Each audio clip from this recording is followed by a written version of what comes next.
How's it going, guys? Welcome back to the Pilot Patriot channel. Now, I know it's been a few months since I posted my last video, and I appreciate you guys hanging in there and sticking with the channel. Now, the reason it's been so long is because my wife and I just had our second baby. So I've been at home spending time with family, adjusting to having two little kids running around the house. Now, if you've been following the channel for a while, you might remember one of my most popular videos so far is my gender reveal video that I did for my son, my first child, where we shot tannerite and had a huge explosion of color. If you guys haven't seen that, make sure you go check it out. I'll put it right here at the top of the screen. But we've had some time to adjust. It's been a few weeks now. My wife's doing good, the baby's doing good, so we're getting back at it. Now, with all that extra time at home, I have had some time to work on a new project.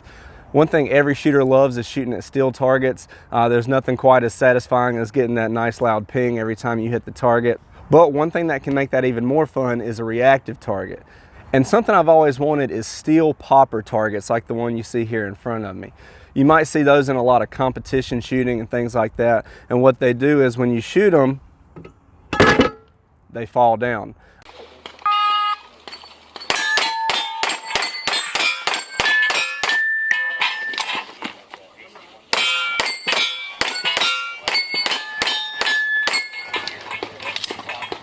They also have some that pop back up after you shoot them and things like that. And those targets can be very expensive. For something like what I have here on the table, this is a 22-inch classic fall down popper. Something like that from a manufacturer is going to cost you around 200 bucks, maybe even more. And that was just a little bit too much for me. And you guys know we're all about budget on this channel, so I found a good way around having to spend all that money. Now, you are going to have to shell out the money for that AR-500 steel. You want to make sure you're using a good quality AR-500, not junk steel that you picked up somewhere, because that's a little more dangerous. So you want to make sure you get good AR-500 steel. And what you can do is purchase just the plate and build the stand yourself. I purchased this plate from shootsteel.com. It came with just the plate, and that's going to run you about 60 bucks depending on what thickness you get. Now, once I got the plate, all I did was go to Lowe's and purchase all the components I needed to build the knockdown stand. Now, with everything together, the plate and all the components I bought, I came in right at $100. And that's really hard to beat. You're getting this knockdown popper target. I think this stand is just as good a quality as anything you'll find on the market, and we're getting it at half price. Now, if you guys want to stick around, I will show you how exactly we built this thing. I'll walk through all the components and exactly how we did it. Now, if you like these kind of videos, guys, make sure you don't forget to subscribe down below and hit that notification bell so you get notified every time we upload new videos. Now, let's get in here a little bit closer and I'll show you exactly how this thing works. All right, now this is how it packs up right here, guys. Nice and compact and easy to move around.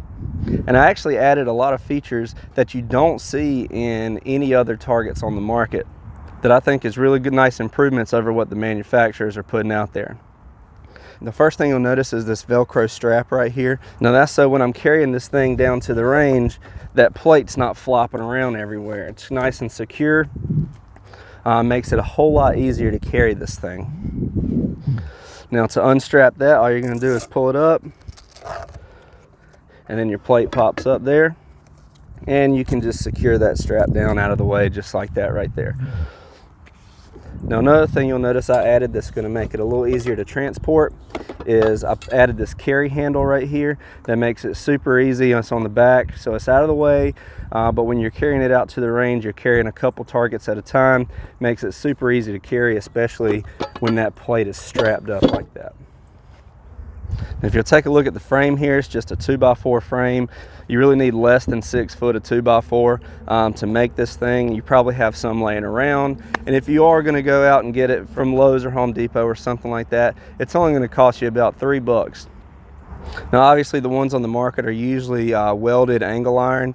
So if you have that skill, that's great. But this is a lot easier to put together for most people. Like I said, this plate is 22 inches. So what we did with the frame is this is two 21-inch 2x4s here. These are going to be 7 inches and 7 inches. Now you can see this one's vertical, this one's horizontal, mounted at the top. So I can add my bumper here, and we'll talk about that in a minute. And you can also see I have these little pop down loops right here, so you can stake this down to the ground. That way it's not jumping around when you shoot it. And this is nothing special here. These are actually picture hangers. You'll find those in Lowe's or Walmart in the picture hanging section. They came in a pack of 4 for $2, and that was all I needed for one of these. And one thing I did do is these loops right here, I just took a pair of needle nose pliers and pinch those to tighten them up so that I can just pop these up out of the way and they'll stay rather than swinging all over the place. That just keeps it out of the way for storage and things like that. The next thing you want to see is the actual mechanism of how this thing works. Now, first of all, let me say I did spend a little more than $100 just trying to figure out. I went and bought a bunch of different things from Lowe's trying to make this work. A little trial and error, but good news for you, since I did that, I can show you exactly how it should be done and save you that expense. So originally I thought of using just a hinge, some kind of heavy duty hinge for this mechanism, and I couldn't really figure out a good way to make that work, so I decided to do it this way. Now the way the target bolts to this is we just have some 1/2 inch wide by 1.5 inch long bolts here, and we're just using these metal L-shaped flanges here that you can find in the plumbing section in Lowe's, and it worked out perfect for what I needed. So as you can see, it has this round part here that your pipe is going to go through, and then it has the L shape that goes down flat and bolts to the target. It also has set screws here, so if you wanted to, you could take an Allen wrench and just loosen that up and easily take this off of the piping. Now what we're using here is 2 different sizes of pipe or conduit or whatever you can find. This is 3/4 inch pipe, and I cut this to 6 3/4 inches. You'll remember here that my frame here is 7 inches from here to here, and I did this 6 3/4 so it has a little bit of slack so that it's not rubbing up against that wood and that it will just fall very easily. Inside of there, this is actually just 1/2 inch conduit or 5/8 conduit, whichever one will work. That's cut to 10 inches, the total width of our frame. And it's just held down with these U-shaped conduit straps here.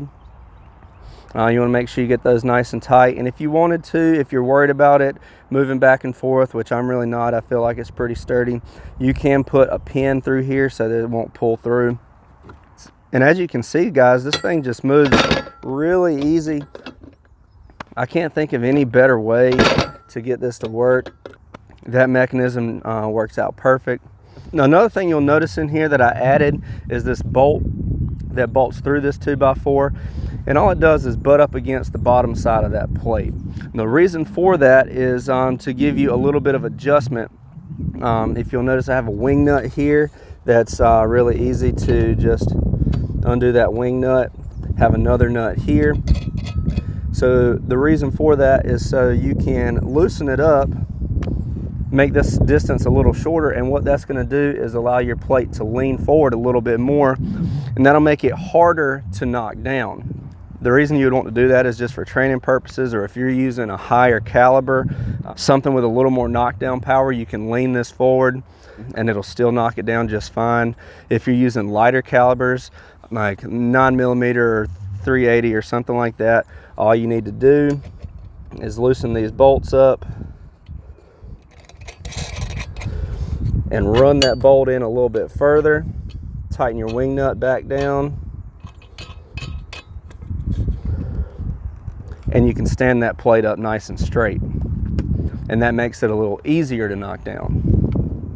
Now, depending on what you're doing, that's something you might can just set it and forget it, but it is nice to have that adjustment depending on what you're doing. Now the next thing you'll notice here, and this is really not necessary, but I like it, is this bumper. It's just a rubber bumper, and what that does is when the plate falls, it just cushions that fall a little bit, so it makes it not quite as loud. I think it's going to prolong the life of your stand here, so that 2x4 isn't getting beat up every time that plate falls. Now there are a couple things you can use for this. This is actually a rubber bumper from an enclosed trailer. You'll see that on the back door of an enclosed trailer, so when you drop the trailer door down, this is what's sitting on the ground rather than the actual door sitting on the ground. And it works out perfect for this purpose too. It does have a hole in the middle, so all you need to do is put in a washer and then a screw and screw it right down to this 2x4. Another thing I used before I thought of this was just a rubber foot for a chair leg, and that actually worked out great too. You just drill a hole in it and screw it down, and it works exactly the same way it works as a rubber bumper. They're both about the same price. You can get a pack of 4 of these for $9. You can get a pack of the rubber chair feet for $4. So if you want to save a little money, you can go with that instead of these bumpers. Now, something else you'll see back here is this plate, and this is a locking plate. The purpose for this is what you can see here. You just unscrew it. Now, as you can see, it's just held in place with these metal thumb screws here and a washer. You can get those from the specialty screw section at Lowe's. And this is a nice thick metal plate, 10 inches long. And you can see here the way that's bolted in is I just use these insert nuts. You can also get those from Lowe's. You just drill a hole and screw those in. That just gives you a nice place where these bolts can screw down temporarily without having to use screws or something like that. That would be more permanent. Now, this is obviously a knockdown plate, right? But the trouble with that is you may not always want a knockdown plate. You may not want to have to walk down range and manually reset this target every time. So what we did is we also put some of these insert nuts right here on the front of the stand. And all you have to do is take this plate,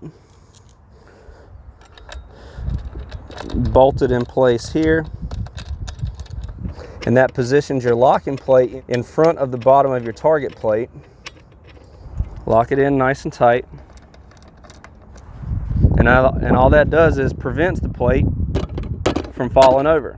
So every time you hit that plate, it's going to kick back a little bit. It's still going to give you that little bit of movement to let you know that you hit the target. Also, you obviously also hear the ping, but it's just going to pop right back into place because that locking plate is not allowing it to fall. But that's a good way to go out to the range and shoot at this target a bunch without having to walk down range and manually reset this target every time. All right, guys, now that's how you can make your very own classic popper target stand. You can probably figure it out just from the video, but if you are a Patreon member, I'm going to put a schematic for exactly how to build this and a components list of everything that I used on Patreon for our Patreon members, so you guys can have an actual printout schematic of this thing. And for all you YouTube viewers, I am going to put a link to as many of these things as I can in the description below, so you can go pick these things up on Amazon. It's going to cost you half of what you can find out there on the market. I hope this has helped you out, guys. And I think that's enough talking. Let's get over here and shoot these things.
All right, guys, so that's how you do it.